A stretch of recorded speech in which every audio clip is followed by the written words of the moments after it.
It is not just that leftists today are liars. Leftists were always liars. Yes, American institutions originated with leftists. Oh, shit. Shit, sorry, I read that wrong. It's not just that capitalists are liars. Capitalists were always liars. Yes, American institutions originated with capitalists. What? Oh, god damn it.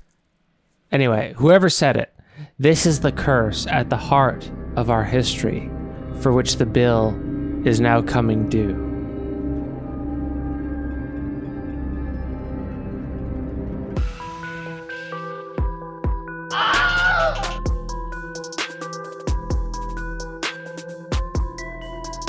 We're doing strategy today. We're doing strategy in Dune world, in D&D world, in Made Up Land. But this time, we're not doing strategy for the left. We're doing strategy. It's the same thing, though. We're doing strategy for the right. Right-wing fight night. It's the same thing, apparently, as we've discovered. Well, the online right. Yeah, the online right is the same as the online left. The Twitter right and the Twitter left. Fight night on the right. Yeah, you could just take out a few words. Actually, before we get to that, I have some breaking news. Okay. Are you guys sitting down? Yep. I mean, I can see that you're sitting down. Let it be known that Eric and Victor are sitting down. Motion carries. Daniel Dennett passed away this morning. I saw.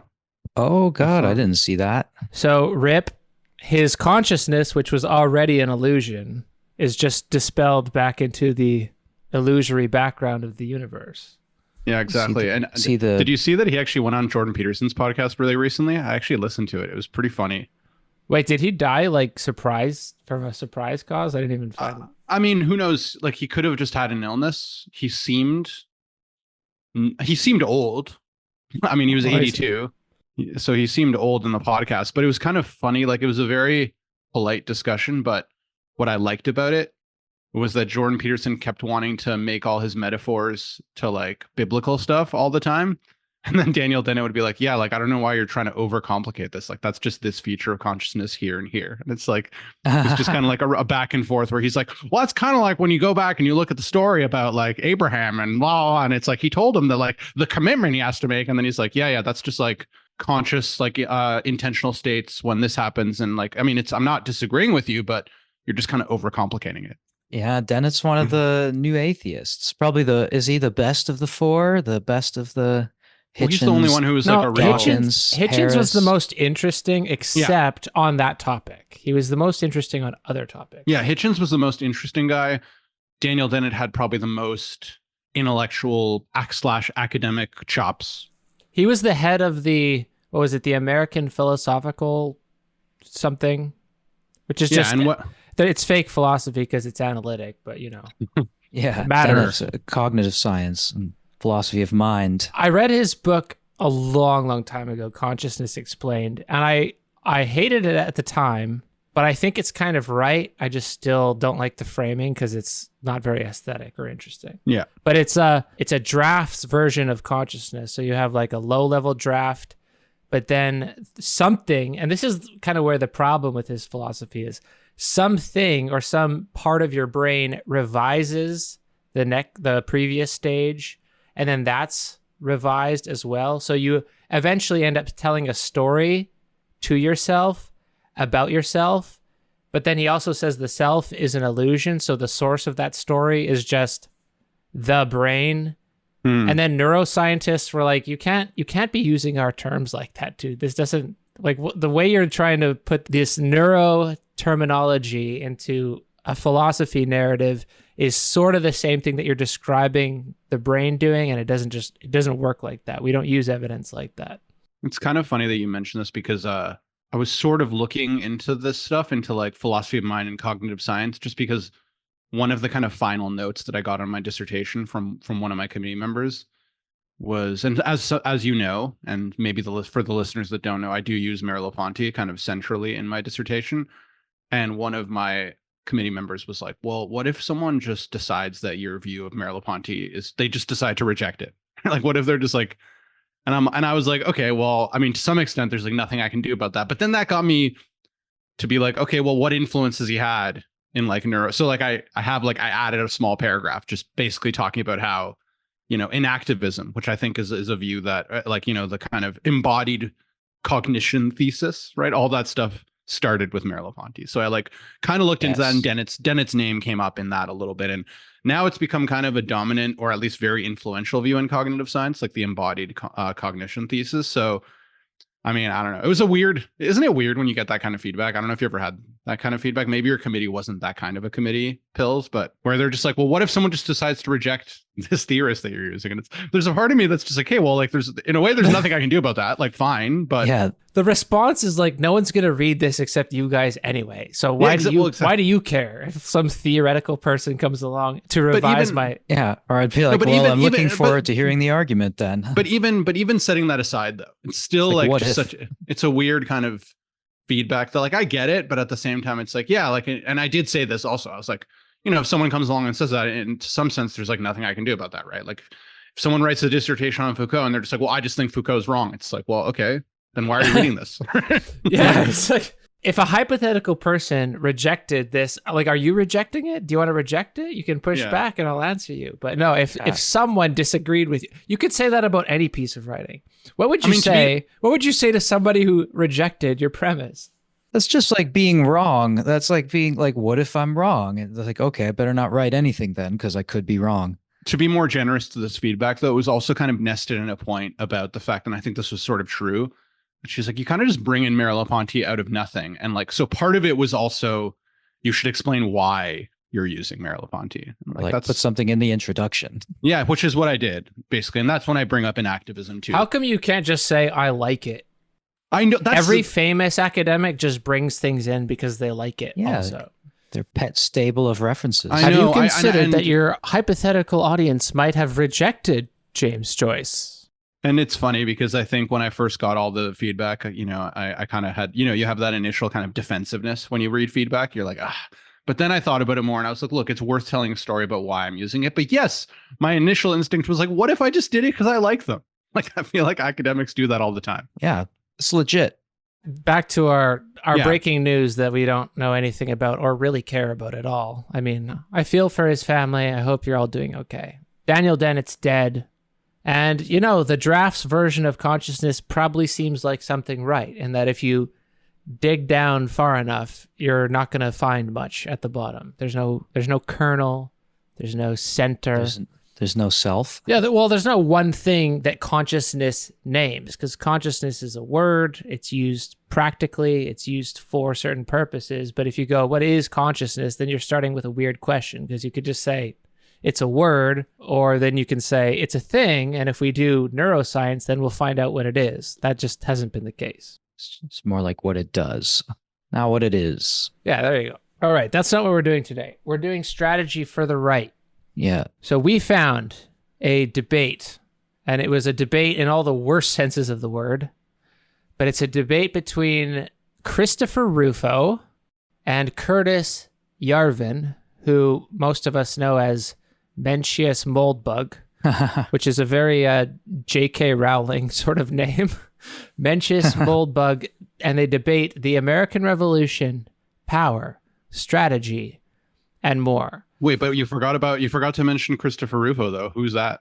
I don't know. He's the guy. You don't know who that is? He's the guy who caught the Harvard president plagiarizing, but then the woke mob found out that his wife plagiarized her art history dissertation from Wikipedia. Is that the same guy? Yes, but it goes way back before that, though. Like the whole hysteria about critical race theory, that's basically all Christopher Rufo's doing. Yeah, Rufo's like the architect behind packaging up what he calls all the cultural insanities of today in this like one term, critical race theory. He provided a point de capitan kind of thing for the right. Yeah. So he's like the mirror of Ibram X. Kendi, the right wing 100%. 100%. He's the right wing mirror of Ibram X. Kendi, and yeah, exactly. And when Trump did an executive order, which Rufo brags about in this, Trump does this executive order in 2020 because he's watching, I guess, Tucker Carlson on Fox News. Exactly. And Rufo was on there talking about this critical race theory stuff. And then, he says he's responsible for Trump's like executive order to curtail. Well, it's true that like literally I think the next day, and people did a comparison. Like Trump in his executive order was like using all the same language that Christopher Rufo had the day before about critical race theory. So And like, he's led I mean, the his bragging is actually warranted. Like it seems like in that case, he directly influenced. That's one of his CV accomplishments. Yeah. And he generally leads the rhetorical charge on the right against diversity, equity, inclusion, and teaching LGBTQ issues and everything. I think if he were a better conservative, he would be paying better attention to what went on in his own house, like controlling his wife and stopping her from plagiarizing from Wikipedia. That seems like a knock against him, an oversight. Yeah. Right. How'd she get the Windows password in the first place? And he works for the Manhattan Institute, a policy think tank. He's a senior fellow there. I think that's his income. And he's also on the board of the new College of Florida after, was it DeSantis sort of fired all the board and was trying to get all the DEI positions severed. I think they passed a law. Well, I think they passed a law in Florida, which is like at least indirectly, if not directly influenced by Rufo, which basically like defunded DEI bureaucrats in universities in Florida. I even see on his Twitter recently, he says, Iowa legislators have passed a bill to abolish DEI bureaucracy in all public universities statewide. So he's bragging about all the red states and all. And I have to say on that one thing, like, I don't know that I'm strongly against that. Like I'm all for making, the government, the like university administration weaker, like because there's so much bloat in university administration that I'm not really that against making it smaller. But we'd have to hedge that a lot because they view all this as leftist shit, and a lot of leftists view this all as like corporate culture bullshit. So just hire more professors. That's kind of my view. Get rid of useless upper level administrators who are hiring corporate consultancies and doing all this DEI stuff. No, universities are for research and learning. Yeah, you need to get all the HR out of the way so that the 60-year-old professors can hit on their undergrad students more effectively. Sure, the good old days. Back how it used to be. Anyway, we found this in a rag. What is this rag called? IM 1776. Those are all the signifiers you need. IM 1776. It's a magazine, self-described conservative magazine. It's fighting both the progressives and the liberal consensus. How are they doing that? Is that reference to the American Constitution then? Is that what I don't know what IM means. Like, I don't know. I am that? I'm 1776. Well, I found this on their about page. Against an enemy which survives on lies. I think that's us probably. Against an enemy which survives on lies, truth remains our strongest weapon. But the main agenda of commercial media enterprises is to make money, not propagate the truth. Okay, so it's not us. It's someone else. Therefore, their content can be controlled by advertisers, distributors, and online platforms who financially penalize deviations from the approved political discourse. What is needed is the formulation and execution of a long-term strategy for a revitalized conservative culture beyond the immediate laws of the market. So how are they doing that? They don't want advertisers running their shit, so instead they just went to something called the Claremont Institute to sponsor them as a nonprofit. And we know the Claremont Institute. They're our old friends, the Straussians. Right. But not just any Straussians. There's our friends at the Know Your Enemy podcast, they're very aware of the fact that like they make a distinction between East Coast and West Coast Straussians. And like the East Coast Straussians are like the more bookish kind of ones at the University of Chicago and stuff. And, they just, but then the West Coast ones are kind of the crazy activists, like the Trumpists, like the revolutionary Straussians. So just worth making a bit of a distinction there. Claremonts are the West Coasters. Yeah, exactly. They're in LA actually, or like in the LA area. They're in Claremont. Yeah, Claremont, California. Yeah, which is like near. They were some of the first onto the we are actually supporting Trump, even though he's a ludicrous clown. Yeah. Train before he was like popular. But have we ever covered the Strauss to neocon pipeline? We've talked about it enough. I don't know if we've dedicated any time to it philosophically, or the philosophical genealogy. I don't recall. I haven't done my research on that. We should, because this is fun. But their goal, surprise, surprise, is to save Western civilization. Basically a dark money front from what I see. And they gave fellowships to, let's see, Ben Shapiro, this guy, Rufo, our old friend, Nate Hockman. Oh, yeah. Bronze Age Pervert, I couldn't tell if they gave Bronze Age Pervert money, but one of their projects lets him write a whole bunch. He writes for them. And we can't trace all the connections here, but the Trumpists and the theocrats here find an alliance against the woke communists, us basically. And it's really conservatism, revisionist history all around. That's the defining feature. And it's kind of working. Yeah, it's making an impact. I did want to say on your question about the conservative pipeline, the Straussian, I will point listeners back to an episode when I interviewed with actually Know Your Enemy, Matt Sitman, because he did talk a lot about that. So people are interested in that. They can hear Matt Sitman talk about that because he was part of the conservative, kind of like young conservative intellectuals. And one of the main things he actually talked about on that episode was just how crazy the amount of money lying around for people like him who are like young conservative intellectuals. They would get invited to all these different things across the US being like, oh, come to this talk, I'll pay you. And like just the amount of money lying around. So, yeah, we always joke about crossing the aisle and getting in on that.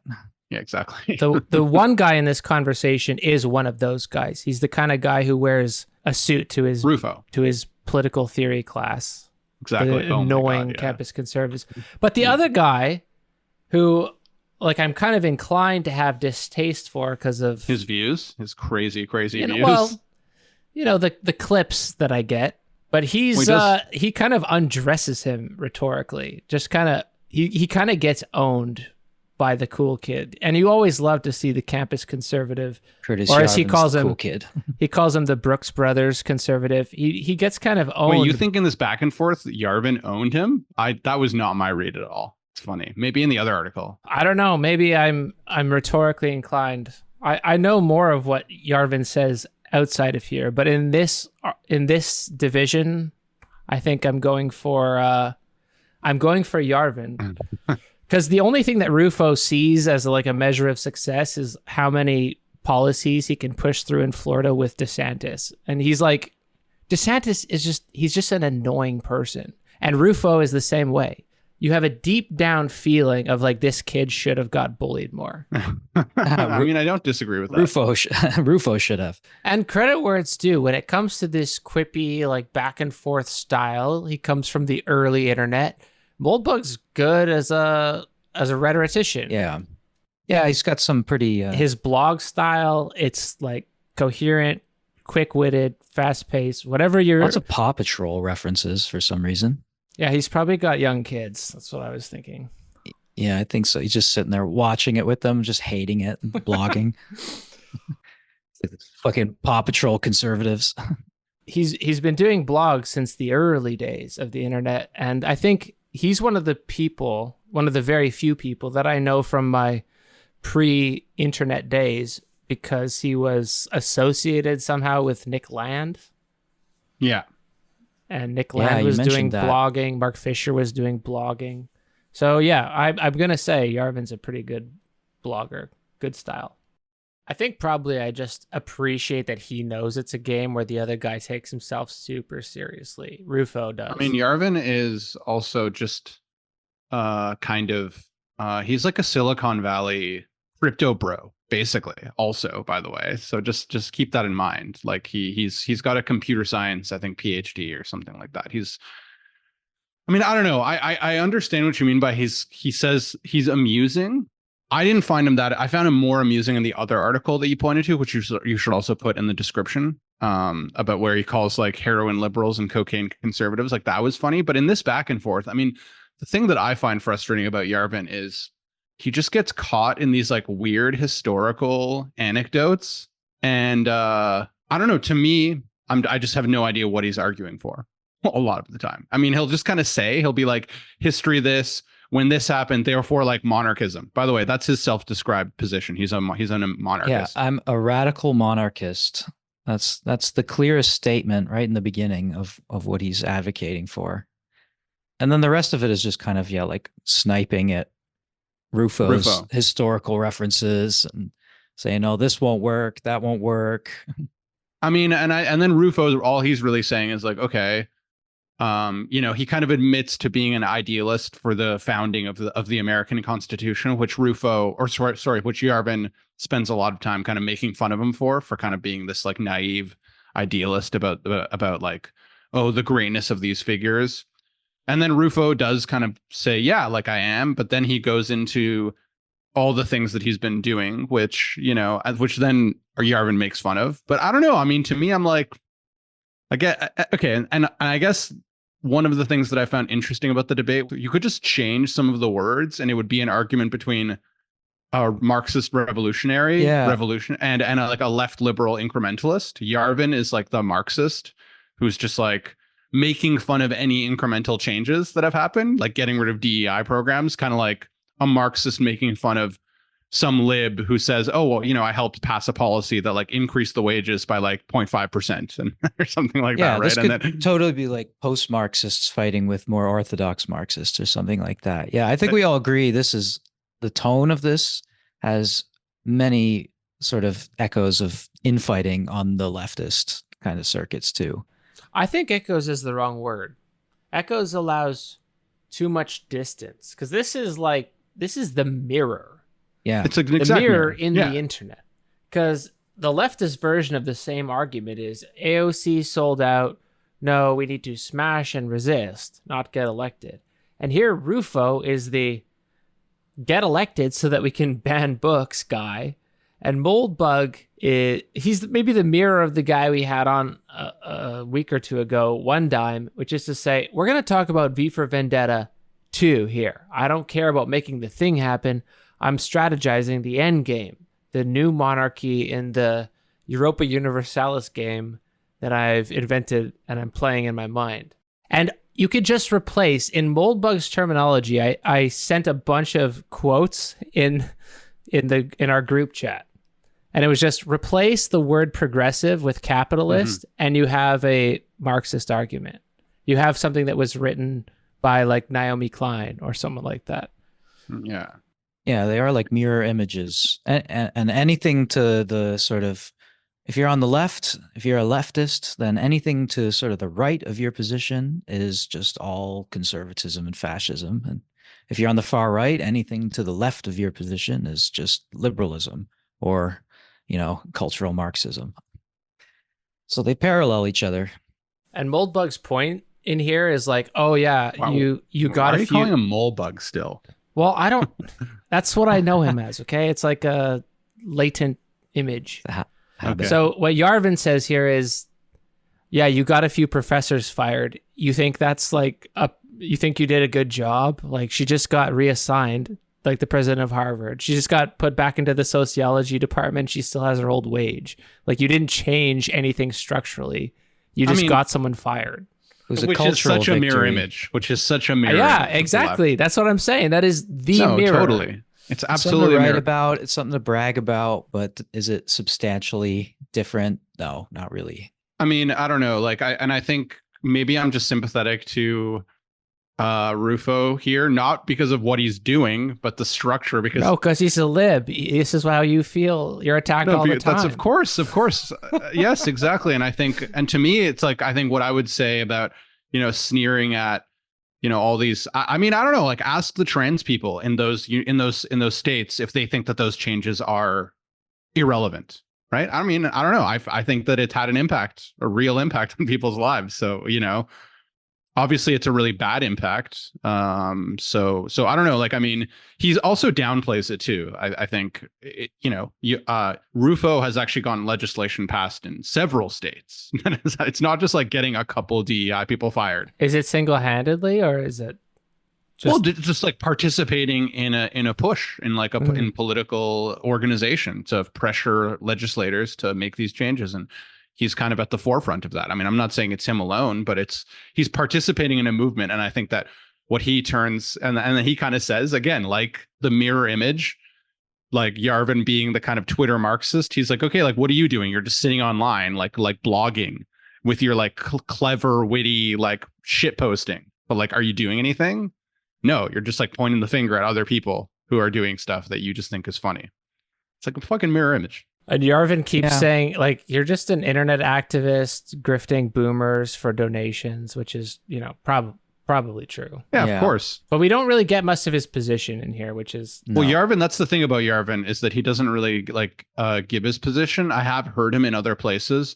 And the clearest explanation is, like, what he means by monarchism is actually just putting all the power in the president. So, but it would still be elected. So, like, I don't even think that that's a monarchy. Like, I think he's just wrong to use that word, because if it's an elected king, I mean, I guess there were elected kings, right, at one point, who were elected by the aristocracy in some European countries. Maybe I'm wrong about that. But well, you have the Holy Roman Empire. But anyway, his history is bad. Let's just say that his history doesn't really make any sense. We don't have to go into that because it'd be. But when he talks about what he actually wants, though, in other places, and I know it's not in these articles, he just wants an elected president who basically has total power. So, like, no more Congress, no more, you know, Senate, no more judiciary. He's like, we just need the efficiency, the Silicon Valley efficiency of just like getting stuff done, and just like bringing in the best minds to just solve problems. That's his. That's almost like a Hobbes position. This bit is also not that opposed to a Twitter Marxist. Because it's like, we can't get anything done. So all the great philosophers said that that democracy was a bad system.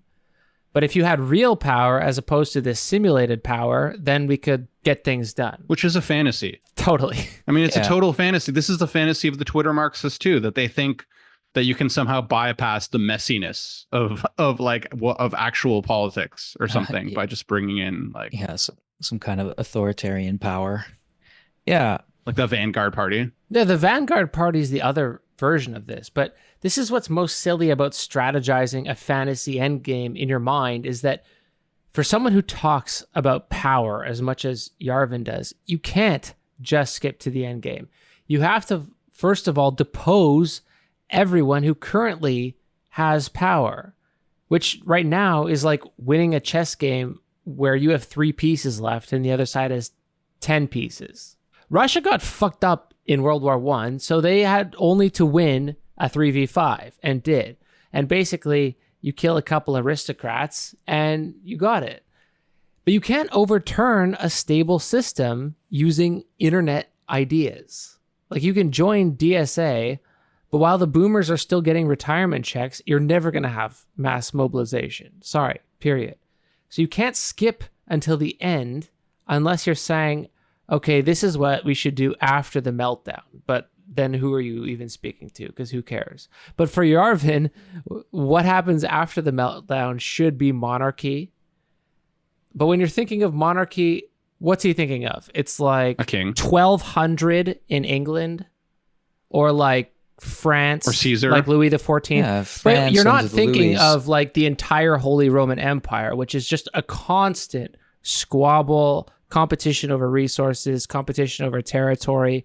And then there's like, in that case, a sort of elected leader sanctioned by the church, sometimes turns against the church at the other time. It's like a constant power struggle all the time, as opposed to his vision of it, which is, oh, well, we'll get things done this way. And historically, that just didn't ever happen, except for that never happened. Like 3 examples. It's kind of funny that Yarvin's putting this sort of position out there at the same time too, that like the more sort of visible leftists like Varoufakis and Zizek are putting forward this like sort of neo-feudalist hypothesis where, I mean, basically, you know, huge corporations or people like like Bezos and Zuckerberg are becoming basically like feudal lords, almost like an analogy with feudal lords. They're kind of rogue, they're independent, they don't fall under any power. They can sort of be brought to heel by certain things, but like they're largely independent. They control large domains, platforms now. and whatever, Amazon delivery services, social networking, that sort of thing, where they control basically everything, what can be seen, what can be done. They're like feudal lords. And now this guy wants to go back to like a monarchy, neo-monarchalism. But he does look to Silicon Valley as his model, though. So it's funny that you say that, because that is what he looks to. Yeah. He's like, we need, so I think he'd be like, yeah, Zizek, you're right. They are like feudal lords, and that's what we need in the office of the president. Yeah. Basically. I didn't see that. Fiefdoms. Does he say that anywhere explicitly? He says that elsewhere, and he does allude to it, I think, even in his big article. Like, let me see. Okay, because if I can, yes, while you're looking, he says, like maybe a little under halfway down, he says the only way to clean this up is to completely disempower the universities.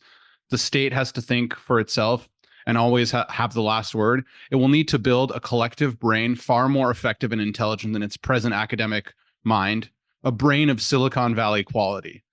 One way to see this brain is as a literal intelligence service, like a meaning. So yeah, he like looks to Silicon Valley as a model for the kind of organization that he wants. The state as the mind, and all the Hegelians' ears pricked up. Now, isn't this guy connected? I don't know. He's sponsored, I guess, by Peter Thiel a little bit. Exactly. Yeah. Exactly. And that sounds like a corporate consultancy too, like centralizing the services, service. Yeah, he wants to excellence. centralize everything. Yeah. But to out edgelord the edgelord, he still has so much faith in political power as opposed to what corporate power already looks like, which is something like leverage or soft power, sometimes it's called. And he doesn't even bring up this distinction at all. It's just, to him, power, which I think for all of his rhetorical flourishes, there's no distinction there. And he just says the president should be the CEO. But, you know, in the system as it exists, the president is not the CEO. The CEOs are the CEOs. And the power kind of runs from one to the other, not from the bottom to the top. Exactly. And I think that one of his tactics that is so irritating is that he just ends up, like, when he gets pushed on these issues, he ends up retreating into his historical anecdotes, like, which are terrible. That's all he does. He'll just be like, well, look at what happened in the... They really get into the weeds of like American revolutionary history, which, like, that seems to be Rufo's main thing, is he wants to sort of like re-signify whatever the American Revolution as actually counter-revolutionary. Like the essence of the American Revolution was to produce like a counter-revolutionary constitution, which holds back the powers of the progressives / Marxists. Mm-hmm. Which it kind of did. And yeah, maybe. And then Yarvin just sort of says, you know, this is like fantasy history. This is not how it was going. You have no conception of like how the forces on the left and right were playing out during these times. So and then they really get into the weeds of like the founding fathers and all those like early debates in the 1770s, 1780s, what was happening then, like all that stuff, which is not my wheelhouse. But they were using that as like examples to discredit each other's ideas. Okay, last point on the mirror, and then we'll get into the actual debate that they had. But Yarvin said, I think it was in the Heroin Liberals post, it's not just that leftists today are liars. Leftists were always liars. Yes, American institutions originated with leftists. What did you think? This is the curse at the heart of our history, for which the bill is now coming due. So, I mean, this is insane for me to read, because the founding of America, to me, is not leftist. It's not even capitalist. Close. It's bourgeois. It's the opposite. But if you just replace the word leftist in his tale of the founding of America. Yeah, read it again with the words replaced. It's not just that capitalists today are liars. Capitalists were always liars. Yes, American institutions originated with capitalism. What did you think? This is the curse at the heart of our history, for which the bill is now coming due. Well, I mean, that's perfect. I think every Marxist is going to be like, fucking jazz handsing that. That's correct. All of our audience will agree with that. Yeah, for sure. This kind of brought on some self-reflection for me, that you can just do exactly the same thing and change the words. But I suppose in this sense, capitalism opposes feudalism. It vouches for a redistribution of political control among those who also have money. So in that sense, if you call that leftism, which is redistribution from a feudal system into a liberal or capitalist system, then maybe that works. I guess it's, and I mean, this is again another evidence of the mirror image, right? Anything that's left of feudalism, I guess, for Yarvin is leftist, right? So Yeah. like it's like he's still living in the kind of like pre-industrialized mindset of just like, well, oh my god, these bourgeois so left. It passes the interesting test at least, whereas Rufo's just super boring and annoying. Yeah, I mean, yeah. And I think arguing over whether the Constitution and the founding principles of the states is leftist or counter-revolutionary is much more relevant to this right wing. Maybe that's a distinction. This is much more relevant to the right wing kind of debate that's going on here about like what's after conservatism. Institutional conservatives are just like leftists, or they're just like ineffective, and we need to reinvigorate the right. Okay, this debate is more relevant. I don't think you'd catch Marxists trying to debate how progressive the Constitution is. I don't know. Maybe I'm just too caught up in the cathedral of my own mind and my own ideology, but I don't know how, because this seems to be a premise that they both agree on, that we can talk about political power on the one hand, and then the influence and leverage of capital and money as a completely separate thing from that. Yeah. This seems to be the buried premise. And meanwhile, they're debating things about the founding of America. And Rufo's like, annoyingly, of course, is like, well, actually, that happened in 1864, not 1865. Yeah. But if I'm going to say, I want to have a historical example of this thing, it'd be like, tell me your vision of a political power that is based on ideas and not based on a correlative power of capital, or the means of production, as we might say in the old way. Well, to be fair to Rufo, the things he brags about having done would be appealing to someone who's looking to invest their money in like mind fucking the left, these conservative think tanks. Yeah. Be like, yeah, I'm going to give my money to this guy who's got all these achievements, and not to Yarvin, who's just a kind of a angry 50-year-old blogger. He's a nihilist, as he calls him. Yeah, nihilist. What's his list of achievements? I don't know. He claims to have come up with the word "pilled." That was one thing I noticed. He did. That when pressed on his accomplishments, he put that out there. That's quite an accomplishment. So ironic salute to him from the Pill Pod.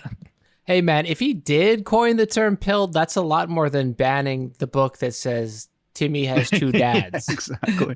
I mean, I do find. I mean, I agree with you, Pills, that Yarvin's more interesting to read and how crazy and outrageous it is, and and then just seeing the kind of mirror image. But in terms of who am I more worried about, like it's Rufo, right? In the sense of who's like actually someone that's making. Like we can, Yarvin is very quick to just dismiss those legislative changes that kind of he's been at the forefront of pushing. I mean, like I think we mentioned at the beginning that he like literally, I think it was like he said something about critical race theory, and then Trump the very next day made an executive order. So I don't know. I feel like look. I want to counter that. I don't think that Rufo is the greater threat here. I think that Moldbug is the greater threat here, because he says we're not looking at 2024. We're looking at 2040. And I think the internet brain Zoomers are going to be far more into hailing Moldbug as a prophet, and Rufo will be completely forgotten, because as Yarvin says in this article, like, you're just grifting boomers. That's not a long-term strategy to just grift boomers by making them afraid of the universities. But if you can convert all the Zoomers into little proto-fascists, then that's going to be the success that we see longer down the road, not immediately, but longer term. I think I disagree with you because I think where we are and you are two internet brains. I'm still talking to Zoomers directly, students. I'm teaching them in classes. And I have brought up just to kind of get a gauge, how many of them are aware of these, shit posting arguments that are going on Twitter. And like, I'll mention someone. I don't think I've ever mentioned Yarvin, but I even mentioned, what's his name? The Manosphere guy that everyone's obsessed with. Andrew Tate. And like, yeah, a lot of them knew him, but a lot of them were like, who the fuck is that? I have no idea who that is. So it's like, I think like being on the internet, we have a distorted perception of like how many Zoomers are actually taking this shit up. And yeah, there's a lot that are loud, but I think it's a mistake. I think we're a little too internet brain that we might be overestimating their contributions, right? There's a couple of Zoomers who are buying into it. Rufo is changing laws that's going to make it the lives of trans people suck in some of those states. Like, yeah, that like sort of availability bias is working there against how widespread these ideas seem to be, just because of how loudly they're sort of shouted around on the internet. Yeah, that can give you a distorted sense of how powerful. I mean, don't get me wrong. My evidence is also anecdotal, right? I just talk to my students, so maybe I'm wrong. Maybe for some reason, right, in this case, students at University of Toronto, Mississauga, when I was TAing there, they just happen to be a group. But I don't know. I just think there's a risk of reading too much into it. Yeah, your samples are skewed. Elite institution samples. I met a Yarvinite in real life this month. Oh yeah. Yeah, she introduced herself as a political philosopher. Oh my God. So my response was probably too thinly veiled amusement, because I don't think she's older than 25. And I asked her what her political philosophy was, and she said Yarvin. No way. Wait, is she like doing a PhD or something, or not even? No. I just said, oh God. And then she was like, oh, who do you read? And I was like, well, more leftist political theory. And then she wanted to know who. I mentioned some names like Frankfurt School, Badiou. She had never heard of them. What? And I was like, well, do you know like Habermas or Charles Taylor? Because this is shake your hand. I'm a political philosopher. Didn't know who Habermas or Charles Taylor was. So people that I think, a self-titled political philosopher should know. And she answered, no, I'd rather think for myself than read other people's ideas. Except for Yarvin. Yeah. So I extracted myself from the conversation after that. But yeah, thinking for yourself is reading Mencius Moldbug. Oh my God. So ambiguous. That's disturbing. The Frankfurt School, Adorno and Horkheimer write Negative Enlightenment. Nick Land and Curtis Yarvin together found a movement called the Dark Enlightenment. So that's fallen off. Memory short, history repeats. I don't know, all these leftist ideas being like recycled on the right. We've talked about that before. So it's interesting to sort of see it really close. That's what I was going to say, because he opens up with, quote, a conservative is someone who thinks our national story has gone off the rails. Everything is in slow motion. He cannot avoid the feeling that he is no longer traveling into the future, but plunging terribly into some unfathomable ravine. An abyss, perhaps? So you just, like, a conservative is someone who feels that, but this is like a B tier description of something that Marcuse said, or Jameson said, or Baudrillard said, even Christopher Lasch, like that kind of defined the age, except they wrote in like the 70s. Yeah, which is to say, like, oh, we were entering a malaise. And the malaise then appeals, in the conservative case, to this non-existent high school textbook fantasy of Western civilization. And their enemies are always conceived of as people that have bad ideas instead of, I don't know, what we usually talk about, which is systems. So the bad ideas is activists usually. Yeah. I remember Alan Bloom was like going off on black activists or feminist activists or gay activists, the people who liberals always hate at first, but then valorize like 20 years later. But the enemies are never those with actual power or capital interests or non-human processes. They're just like the people that are annoying you right now. That's all to say that the malaise has been identified, but almost always and first by the left.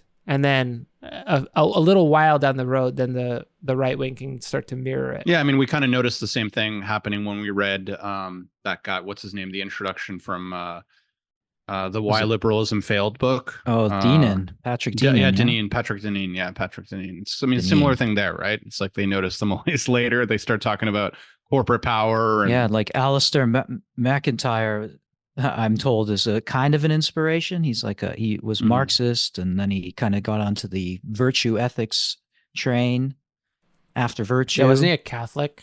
Became Aristotelian Catholic. Yeah, and then his ideas sort of got pushed over to the right by like kind of in a more Deneen way, with like he's promoting a virtue ethics too, but he's got a very different kind of target. Yeah, the same thing's going on here.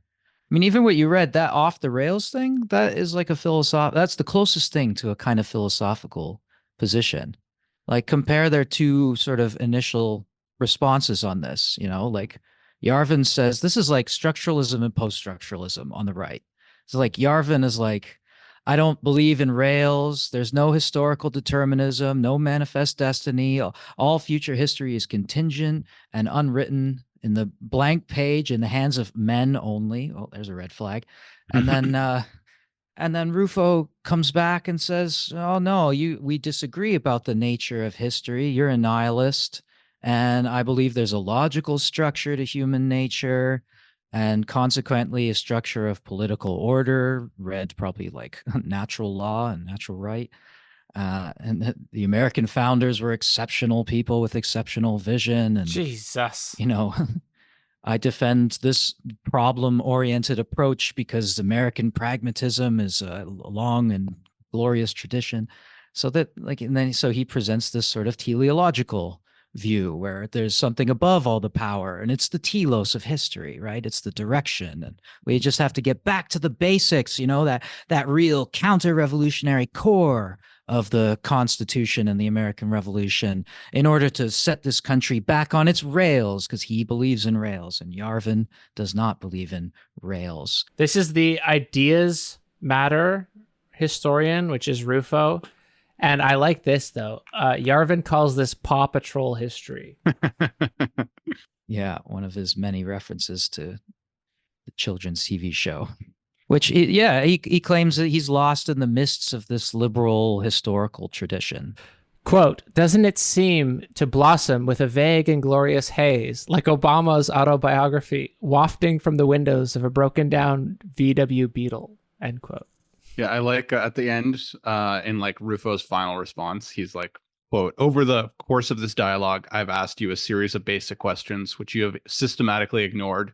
Your contribution has consisted instead, for the most part, of childish insults, bouts of paranoia, heavy italics, pointless digressions, competitive bibliography, and allusions to cartoons. It's disturbing to realize this is how your mind works. I don't think it was always this way, but here we are. Which is basically fair. Saying he kind of lost his mind. I mean, it's true. Like he does kind of write that way. He does get into weird digressions that you're like, what's the point of this? Maybe we should find an example of that. There are some like, like Yarvin writes, and this paragraph is filled with italics. Says, you not only are the conservative solutions wildly, fantastically disproportionate by orders of magnitude to these problems, here comes the italics, they are not real problems. They are not the real problems. They are only symptoms of the real problem. That our country is lost in history. There are no rails. There never were any. Doesn't that sound like a Marxist, though? You're looking at symptoms. You're not looking at the true problem. And the true problem is capitalism. Yeah, exactly. Or for Yarvin, the true problem is leftism. Yeah, progressivism, I guess. Yeah. Radical monarchism versus a kind of reformist new right activism, right? And it's the same. And they take, sometimes they're similar positions that we've said about things here, I mean, they even agree with each other. Like Rufo will be like, I want a lot of the same things as you, but I just, I think it's just unrealistic to expect that we could just get there all of a sudden. Like we need to start doing the groundwork, right? I think at one point he defends, which I got to say, I was like, that sounds like something maybe I would say, or like to a Marxist. I'd be like, I agree with you. I want that world, but like, it's like, we got to do the real political work of changing the conditions so that we're in a better place to fight for more later. Right. And I feel like he basically says exactly that. He's like, I agree with you. Like, I want these things, but like I have to do, and that's what I'm doing right now. I'm trying to change things to put us in a better position to fight for more later. So it's a fucking mirror image. It's a total really some really forced sounding compliments, as if like they got these back with some notes being like, you should put some compliments in there because, you know, we're all on the same side in the end, right? We shouldn't be infighting like this. Reading this is like when Kirk goes into the transporter and comes out in the mirror universe, and Spock has a goatee, and they're all genocidal like psychos. Yeah, exactly. In Star Trek, yeah. Yeah. Yeah. He calls him a sophist at the end too, like Rufo. He's like, you know, what seems characteristic about your current position is that your rhetoric is constantly working to prove that you're smarter than anyone else. But when one tries to locate what it is that you actually think, he cannot help but discover that there really isn't much substance there. Ultimately, you are a sophist. Your writing might create a small magnetic field, but underneath it, there is nothing. Yeah, he calls Yarvin a sophist. Which has happened in our world too. This is like the Obama liberal, what they say to like a Chapo trap house or dirtbag. Or like a Marxist saying that to someone influenced by like French theory. I mean, I feel like the Obama liberal is you know, because I'm kind of putting myself in the position, like the mirror position here, and I definitely don't think that I would be. I think it'd be like the Rawlsian. Be like the Rawlsian talking to the Marxist, to the radical Marxist or something like that. Like the social democrat, the democratic socialist versus like the revolutionary Marxist. Yeah, because just like on the example of the university, right? They disagree. This is another way they disagree. It's like, because Rufo wants to sort of claim that, you know, the university has been captured by the left. And even his book is kind of called The Cultural Revolution in America. So he's comparing it to China. I think there's been this like leftist progressivist revolution. All our institutions have been captured. So for example, the university, we need to recapture it.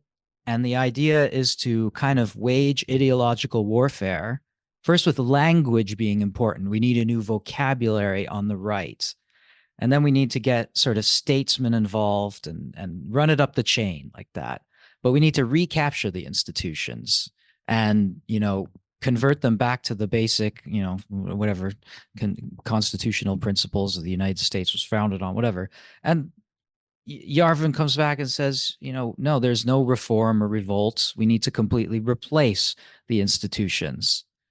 So Rufo's status quo smashing activism is again opposed to Yarvin's kind of pessimism. He says, you know, the addiction to power, you know, this addiction is structural. If you replace all the liberal professors with conservatives today, they would all just be purged again in a progressive revolution. Makes sense to me to say that. Yeah.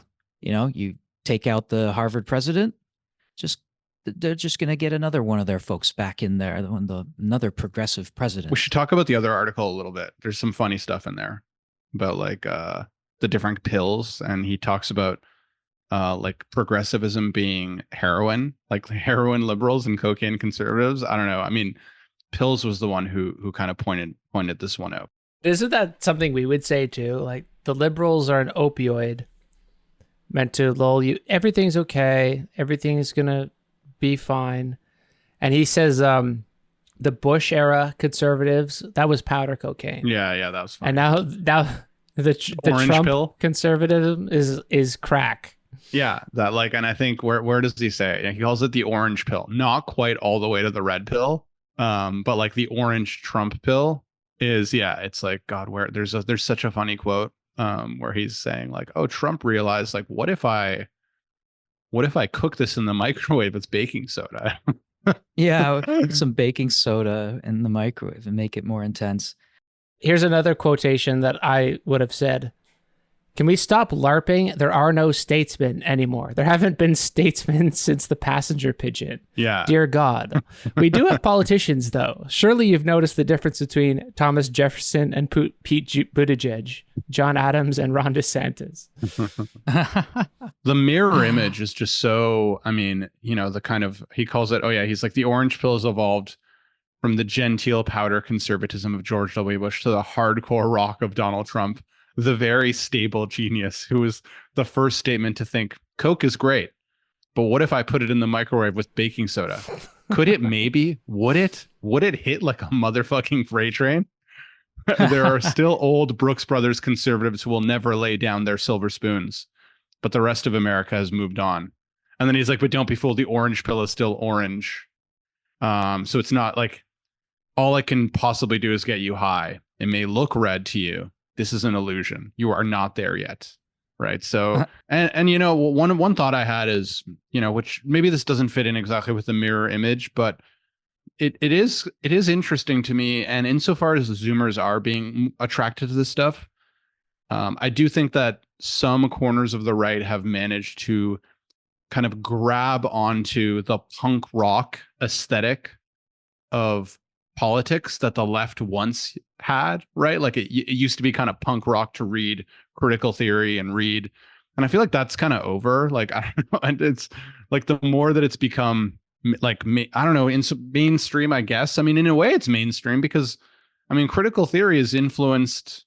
I mean, if we're just looking at it from the perspective of the university, I mean, critical theory to some extent kind of has infused many corners of social science and humanities, right? Not just the fringes. These ideas are influential. They're out there. And then, so if you're kind of just like this angsty, most likely boy who just wants to be rebellious, right? It's like, what are you going to go for? It's like, well, I feel like this shit has more of an appeal from just the purely, I want to be anti-establishment. Or from what we're calling like the strategic perspective, which we talked about this with One Dime, but I was kind of like, is this made up or is this real? But this sounds exactly like what we got out of that conversation on that episode. It's indistinguishable. So, quote, "The status quo is a set of unaccountable institutions, including but not limited to Harvard and the New York Times, which, though technically outside of the government, exhibit all the attributes of sovereignty. These institutions need not only to be dissolved, but replaced. The only reasonable way to do this is to replace them first, then dissolve them. No one today has the power to dissolve them, but many are in a position to start building the replacements.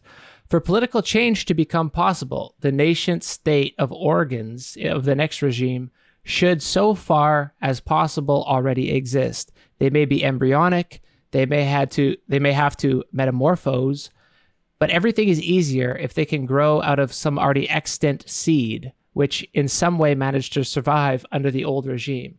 That is the current internet Marxist position. So does replace the universities? So does that mean, you know, like what were we looking at? That university in Texas, for example, you know, create University all these of Austin. create all these sort of like economic universities.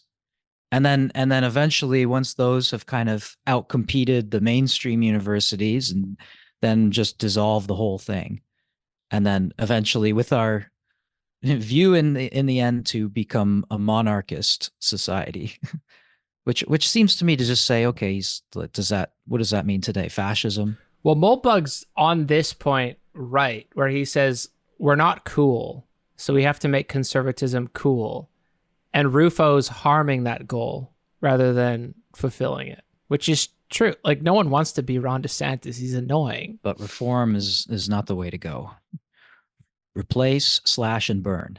But you have to replace, like, strategically. You have to not broadcast what you're doing. You just have to be cooler, I guess. Which, again, this is so, it just seems so ignorant of how, for someone who talks about power as much as he does, it seems really ignorant that you're going to acquire this cultural capital from being cool. But I guess Rufo has a point about his talk of absolute power. I mean, it doesn't seem like there's going to be a way to make that acceptable to people. You know, we talk about legitimacy every once in a while, and I can't foresee that becoming a legitimate way forward.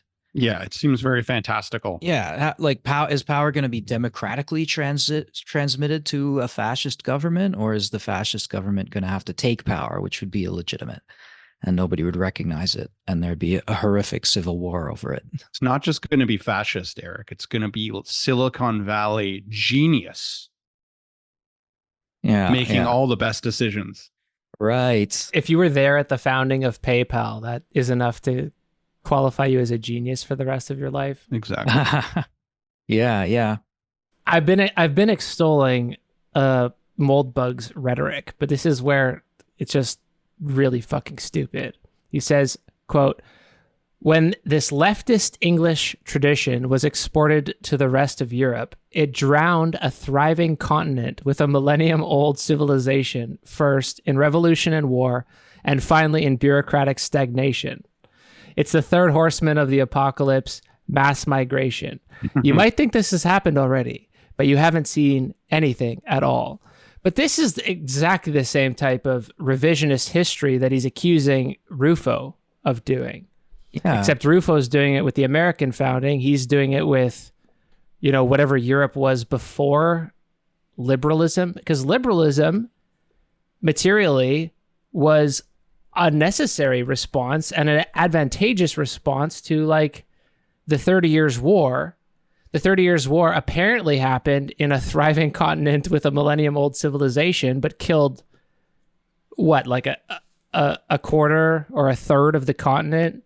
And that was pretty simply just a war of power, and not people's power or leftist power. It was princes versus church. But was that thriving? Like killing a quarter of the continent? I can't imagine that he has ignored this, so I assume he must have spoken of it at some other time, because it seems preposterous. Yeah. But to say that liberalism allowed local power to be distributed bureaucratically, and that's what destroyed Europe, that's what allowed Europe to thrive, was separating state companies that could go off and colonize the whole rest of the world. All the wealth and the thriving came from international trade. Exactly. And extraction. And largely, they were first to the game, really, was the Dutch and English private corporations, as opposed to Spanish and French state systems, which with mercantilism, they put themselves out of date.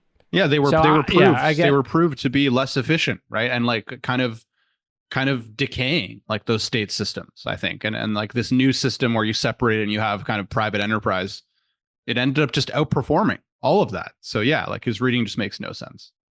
And if you want to speak of a golden age, it's the early days of capitalism. It's not the feudal bureaucracies were far more inefficient. Yeah. Yeah.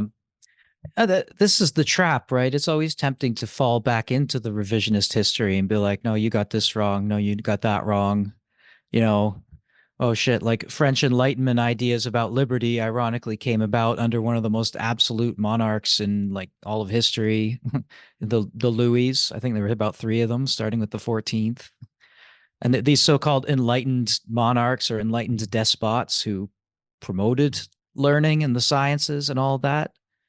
And then from under that promotion came all these ideas about liberty and equality, and then which led to the French Revolution and all of those ideas. But guys, back in feudal times, they didn't have Silicon Valley. Silicon Valley is the answer. It's the efficiency that we need. Yeah, we'd have no machine metaphors. Until interest rates drop. Yeah. Well, part of liberalism's strongest argument, and I guess maybe he can account for this by saying there still should be some sort of election. But part of the argument for liberalism that was so appealing is you don't know what freaking dumbass is going to come into power under this system. You might have a beneficent one, and then you might have just an idiot in the next generation. So I don't know. Is he trying to fix that flaw in the system with some sort of election, or is it a pseudo election? Or do you have to prove yourself in Silicon Valley, then you can become the president? As far as I know, a lot of the royalty from the Middle Ages trace their lineage back. So are we going to like have to go find somebody who's like the great, great, great grandchild of some monarch or some aristocratic family? And and say, okay, you got to be in charge now, because fascists don't really have that that lineage thing. They're not going to trace their lineage back to like the ancient Greek gods, or It'll just be the Waltons. yeah, yeah. You can trace your lineage to old Mr. Walton. The nouveau riche aristocracy are the candidates for monarchy. Rufo, he just keeps going off onto this like ideas matter thing, and if you don't have ideas, if you're rhetorically adept, but if you don't have an idea for the future, which it kind of seems like Yarvin does have an idea for the future. I mean, it's an incoherent one, but yeah. It's something of a monarchy, or at most a few people, I think he says, just running everything. So then why is this guy so opposed to like communism? You got an avant-garde party. That's your small group. It is. Well, this was one of our observations, which I can't remember if we made it before we started recording or not, that it seems like they never talk about anything left of liberalism, like in either article, right? So, which again plays into the mirror image, right? Because as we've observed, the debates online between Twitter Marxists and, they'll say that anything right of liberalism is just, or anything right of them is just all the same. It's just like capitalist liberalism, right? Yeah. So I think maybe they're kind of doing the same thing, but that also leads them to ignore, because even in his typology, like Yarvin's in the kind of more amusing article, I was wondering how these analogies play out, right? So liberalism is heroin. So then what's Marxism? I was trying to think about that, right? Like, because he talks about, and then of course, conservatism is cocaine, but then like orange pill Trumpism is crack cocaine. So I don't know, maybe Marxism is lithium or something. I don't know. Marxism is a hallucinogen. It's a hallucinogen. Marxism is like sativa. It's illusion. Sativa. Yeah, it only lasts for a minute, but Sativa, it's real strong. Wait, isn't that the sweetener? No, that's stevia. Sorry. Did I say sativa? No, sativa is weed. I meant salvia. Salvia divinorum. I knew it wasn't quite right what you were saying there. So. It's really strong, but it only lasts for 10 minutes. Exactly right. That's Marxism. Yeah. It's a quick high and then a sudden come down. Yeah. Exactly. Yeah, when they mention the left, it's usually just kind of just to make some other offhand It's just point. woke. It's just like progressive liberalism is really all they're talking about. It's like, and they don't really have any conception or even consider the possibility of a kind of populist leftism or something like that, right? It's all kind of the elitist institutional liberal leftism, progressivism, right? Like woke capitalism, whatever, Yeah, and like when Rufo mentions it, and to be fair, Rufo does have a bit of a concrete program, right? He says this new right activism in his manifesto there, he says there's 3 domains to focus on: language, institution, and ends, right? But not the postmodern theory of like where politics is just reduced to language games. He says that's sort of going too far with it, but there is a truth to the idea that language is, he calls it the operative element of human culture. And if we're going to change the language, that means we're changing society. So Rufo's could be thinking maybe of his, coining this idea of critical race theory as a new bugbear for the rightists to rail against. And so he's packaged everything up and given this new term, and the right needs this new vocabulary. So to be fair, he does kind of have this program. And then once we start changing the language, we can start getting statesmen, which again, Yarvin doesn't believe in. They don't exist anymore.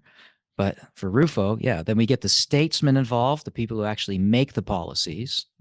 And then with them, because they have the real power in society. And then with them, we can get control of the institutions and recapture the institutions. Well, these are 2 guys that are good at coining terms. Did Yarvin actually coin the pill, the red pill? I thought that was like a Reddit thing. No, he claims, yeah. When he's pressed to, I guess, say something about what he's accomplished, and he says, but at least I am the reason people say pilled. Red pilled, blue pilled, pink pilled, whatever. He's the reason people say it, according to him. Like I said, ironic salute. But pilled just means an illusion, right? You're convinced by some false facts or some kind of illusory argument. I mean, Rufo's saying the battleground is over language. And Yarvin says, yeah, that's a really easy battleground if you're trying to get money out of boomers. But he also says, like cocaine, you can't do cocaine too many days in a row because you'll get dehydrated and jittery. So if you keep telling them we're right on the verge of something, then you're going to lose strategically, you're going to lose your base of support. So instead you need, I don't know what's his drug, I wonder. Just a longer term, like speed. Rufo's drug? Adderall. You can take, Yarvin. Oh, yeah. If you can take Adderall for long enough, then you won't crash so hard as if you're just doing cocaine every night. Yeah, just some lighter stimulants, slow release. But conservatism, according to him, is surviving off of cocaine and crack, which is, we have to solve this problem. The immigrants are coming. The gay teachers are taking over the elementary school. We have to respond to this immediately. And he's saying if you keep doing that with your audience, you're going to burn them out. Yeah, and it is sort of, that's his off the rails metaphor. He doesn't believe in rails, but when conservatives say, this country is going off the rails, and every bump along the way is like an emergency, this problem to be solved. So this sort of incrementalism, this reformism, but the right-wing version of that. We're going to reform the institutions and set this ship back on course. Do you think that's a really clever metaphor or analogy there, using rails and bumps? Well, that's Yarvin's using that, but then he says he doesn't believe in rails. No, I mean he believes they're doing coke, so rails, bumps. Oh yeah, maybe there's some wordplay going on there.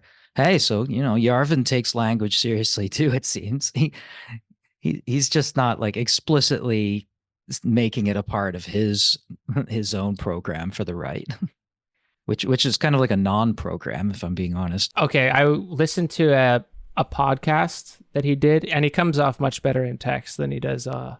Oh yeah, like talking, he's comes off as out of his mind. Like I would say, or just kind of like annoying, Reddit coded. Yeah, he said that the DeSantis style of like, I'm doing this, I'm changing this, I'm kicking all these people out of the college in Florida. This is too rapey. But raping can actually produce a child.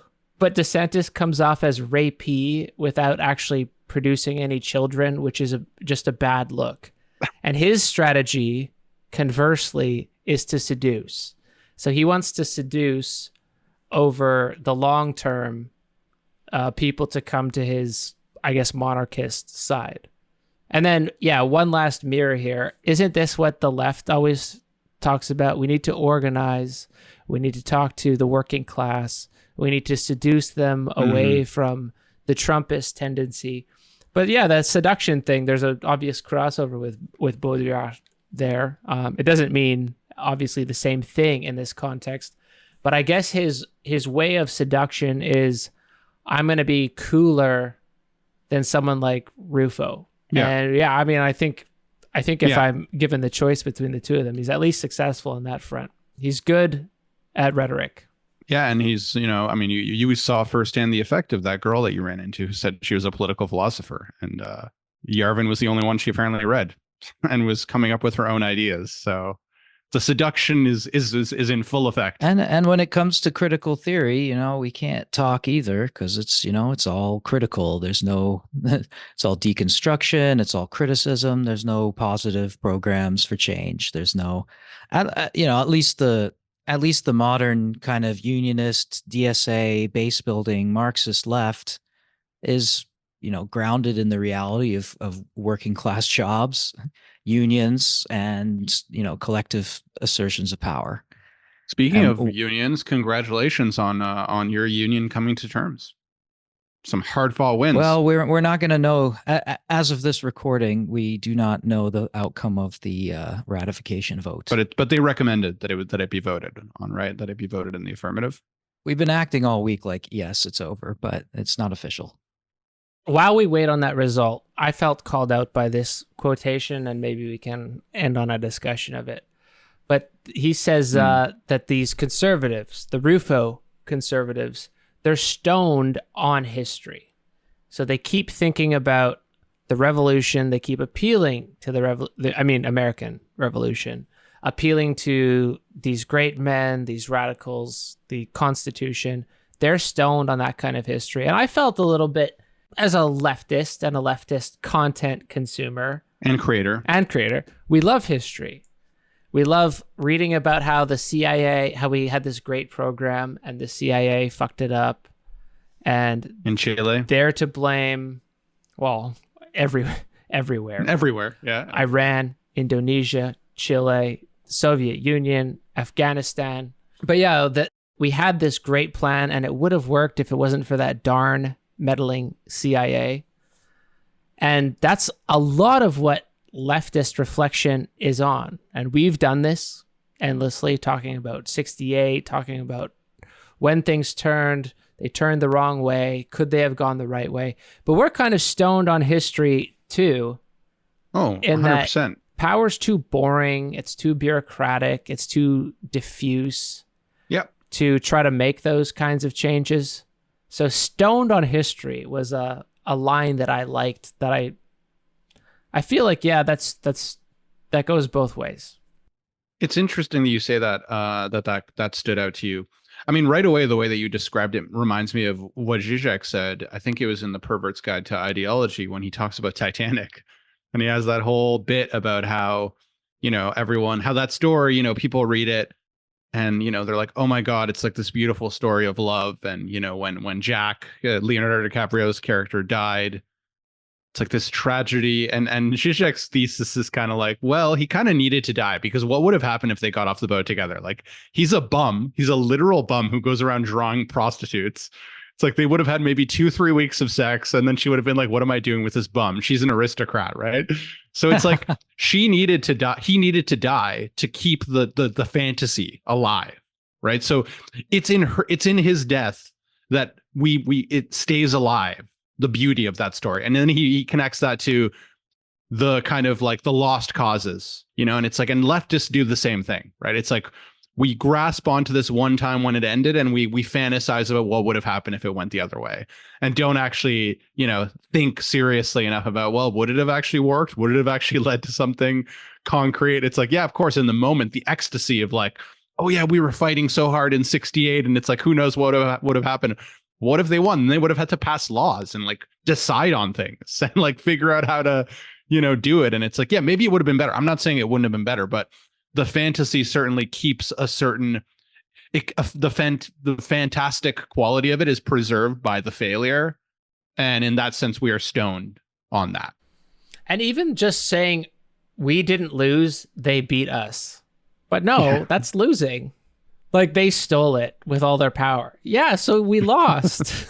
And he says the people on the right always lose, or he says at one point. Yeah, you don't get to claim that. That's our thing. Sorry. It sounds so great. We're stoned on history. It's a kind of haze.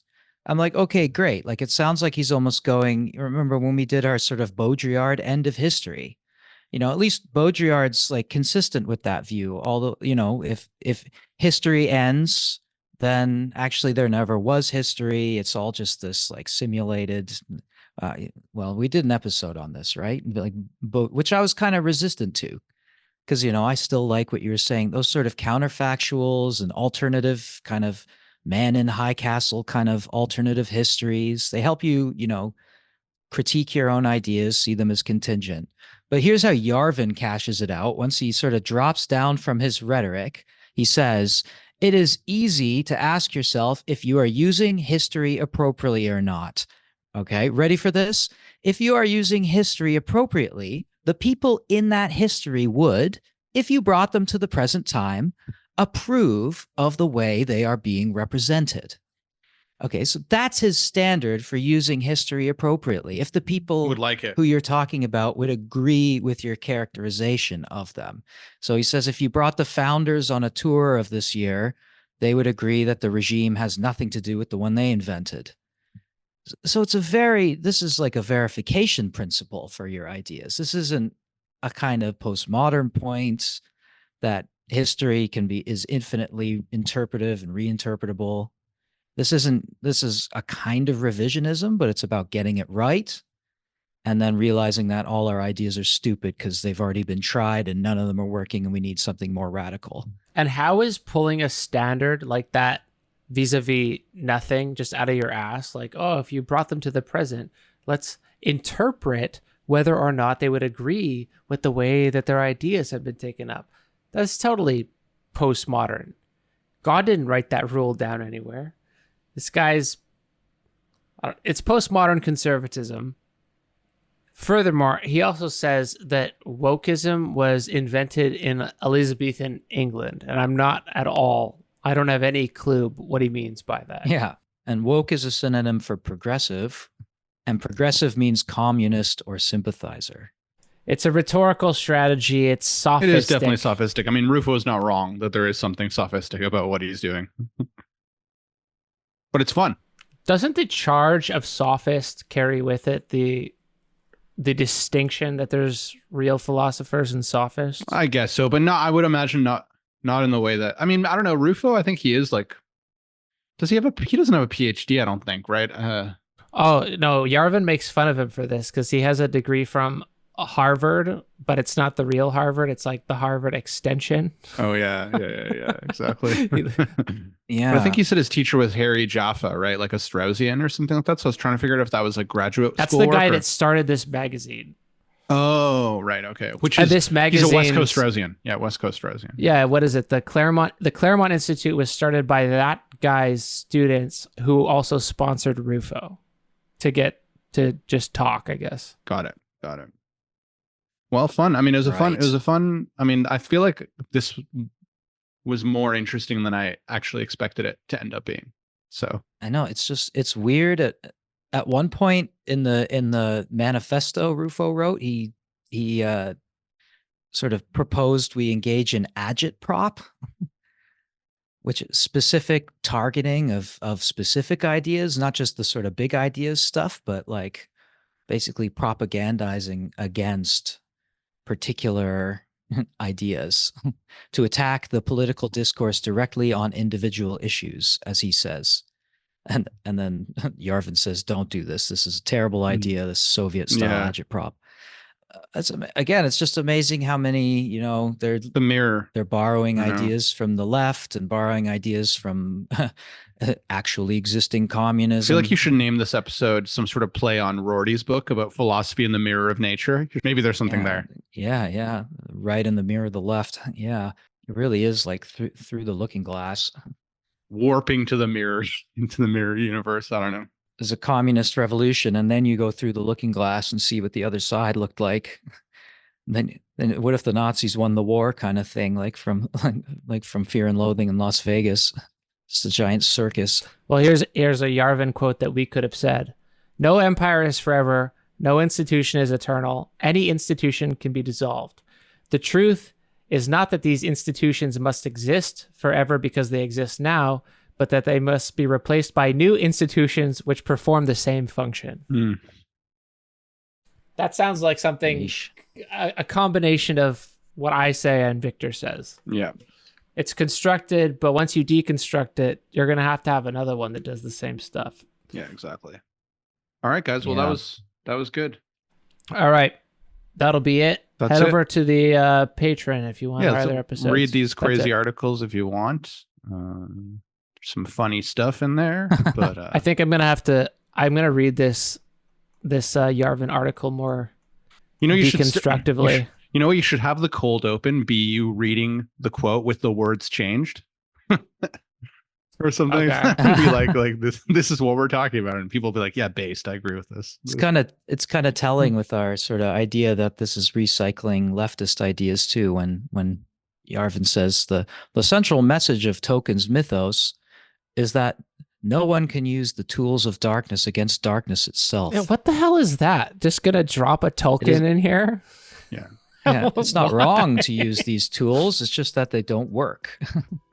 Okay. Well, we'll wrap it there. Destroy the ring. Wrap it there. Thanks, guys. Thank you. Talk to you soon. All right. I just stopped recording. Next time.